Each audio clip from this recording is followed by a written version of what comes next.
ശ്രീ തിരുവഞ്ചൂർ രാധാകൃഷ്ണൻ. അങ്ങനെ new generation സ്കീമുകളെക്കുറിച്ചും പുതുതായിട്ട് വന്ന ഈ ഇന്നോവേറ്റീവായിട്ടുള്ള കാര്യങ്ങളെക്കുറിച്ചും പറഞ്ഞു. സാർ, നമ്മുടെ നാട്ടിൽ പരമ്പരാഗതമായി ഈ വ്യവസായങ്ങൾ നടക്കുന്ന സ്ഥലങ്ങളുണ്ട്. എൻ്റെ നിയോജകമണ്ഡലത്തിലുള്ള ഞാൻ അങ്ങയുടെ തന്നെ ശ്രദ്ധയിൽപ്പെടുത്തിയിട്ടുണ്ട്. സാർ, എല്ലാം വളരെ പൂട്ടലിൻ്റെ ഭീഷണിയിലാണ്. അപ്പോൾ പുതിയത് നമുക്ക് കൊണ്ടുവരണം, പുതിയതിന് വേണ്ടിയുള്ള എല്ലാ ആക്ടിവിറ്റീസും നടത്തണം, പുതിയ ചാൻസ് നമ്മുടെ തലമുറകൾക്ക് കൊടുക്കണം.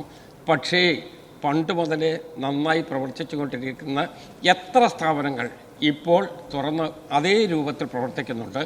ലാഭകരമാക്കുന്നതിന് വേണ്ടിയുള്ള എന്തെങ്കിലും നടപടി എടുക്കുമോ? ട്രാവൻകൂർ സിമെൻറ്റ്സ് ഒരു പ്രത്യേക കാര്യമായി കൂടി ഞാൻ ചോദിക്കും. അങ്ങ് എപ്പോഴും ഉന്നയിക്കുന്ന ഒരു പ്രശ്നമാണ് ട്രാവൻകൂർ സിമെൻറ്റ്സിൻ്റെ. അങ്ങേക്ക് അറിയാവുന്നതുപോലെ നമ്മുടെ പൊതുമേഖലാ സ്ഥാപനങ്ങളെക്കുറിച്ചുള്ള കാഴ്ചപ്പാട് അത് മാറ്റുന്നതിനുള്ള ഒരു നല്ല ശ്രമം നടന്നിരുന്നു. സർക്കാരിൻ്റെ ഒരു വകുപ്പല്ല പൊതുമേഖലാ സ്ഥാപനങ്ങൾ.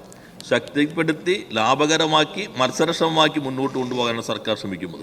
അതിൻ്റെ ഭാഗമായി ഞാൻ ഈ സഭയിൽ അഭിമാനത്തോടു കൂടി പറയുന്നു, കേരളത്തിലെ എല്ലാ പൊതുമേഖലാ സ്ഥാപനങ്ങളും ഇപ്പോൾ പ്രവർത്തനം മെച്ചപ്പെടുത്തി കഴിഞ്ഞു. 24 പൊതുമേഖലാ സ്ഥാപനങ്ങൾ വ്യവസായ വകുപ്പിൻ്റെ കീഴിലുള്ളത് ലാഭത്തിലേക്ക് വന്നു.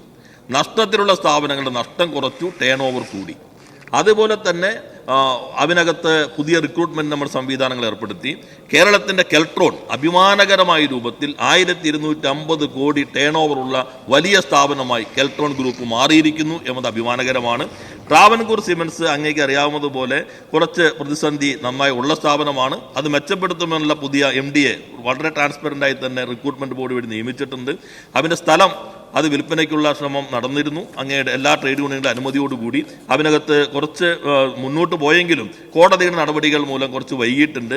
അതിനകത്ത് പുതിയ മാറ്റങ്ങൾ, ആ സ്ഥലം കൂടി ഇപ്പോൾ ഉള്ള സ്ഥലം കൂടി ഉപയോഗിച്ചുകൊണ്ട് അത് ശക്തിപ്പെടുത്തി മുന്നോട്ട് കൊണ്ടുപോകാനാണ് സർക്കാർ ശ്രമിക്കുന്നത്. അങ്ങ് അതിന് നൽകുന്ന എല്ലാ പിന്തുണയ്ക്കും പ്രത്യേകം നന്ദി രേഖപ്പെടുത്തുന്നു.